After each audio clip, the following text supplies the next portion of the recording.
yourself with growth. And I think, your result is your product.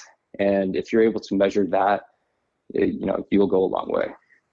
Sometimes, you don't get that gold around your neck. Sometimes you don't, win what you're trying to get, but taking a step back and really just understanding your journey and reflecting on it, showing yourself that like you've just gained so much growth, so much experience that you can utilize that going forward, is so impactful and so meaningful.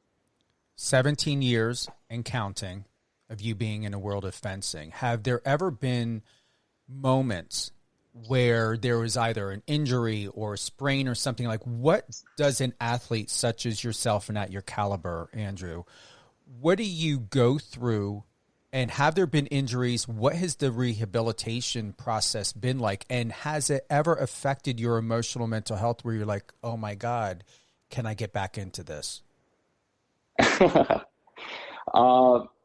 It is sports, right? So there's always freak accidents where you get injured, and as much of like preventative like work you do on your body, there's always some kind of accident that happens. I actually had to pull out in Tokyo in the team event after I got excuse me, I forgot what the terminology of the injury was. It was a bone contusion and sprain of like ligaments in my ankle. Had to pull out. It was very heartbreaking. I mean, I love to compete. Having to pull out from that competition was kind of tough. I mean, it was tough. I'm not going to undermine it. And then you have to be patient.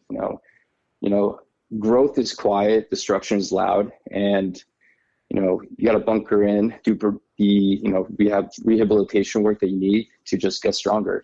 It happened. Got to accept it and just keep going.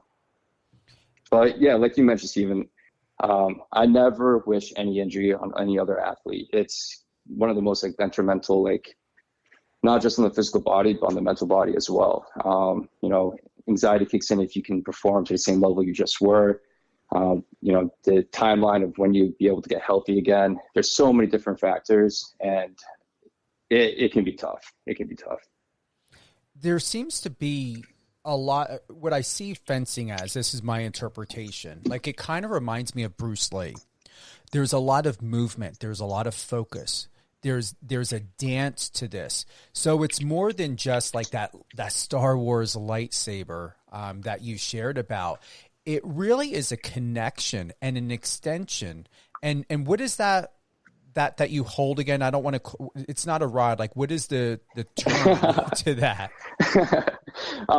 Yeah. So there's 3 different weapons in fencing. There's foil, epee, and saber. Each one has their own little change in rules and target area. The one I do is saber.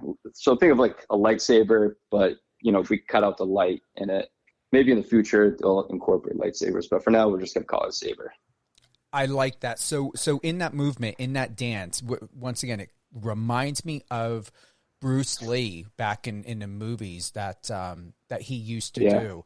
Does it feel very energetic? And I don't mean just energetic and just energy, but is there a connection that starts flowing through within you and outside of you? And then as you connect to your counterpart, where's the connection? I love how you brought up Bruce Lee. I think that's a great comparison to the sport. Fencing is like dancing. I also like to call it the physical game of chess. And much like dancing, if you're dancing with a partner, you need to understand their movement, right?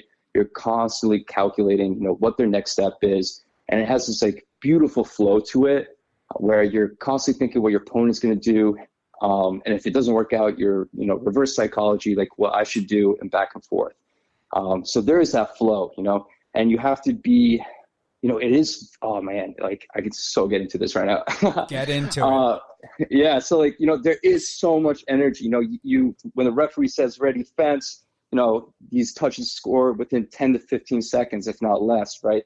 And within those like few seconds, you put in so much energy into, that one touch. Right.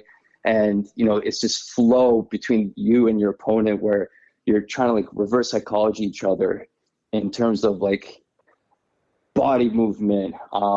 And like you mentioned, it is like a dance and you're going back and forth, and it's a beautiful thing.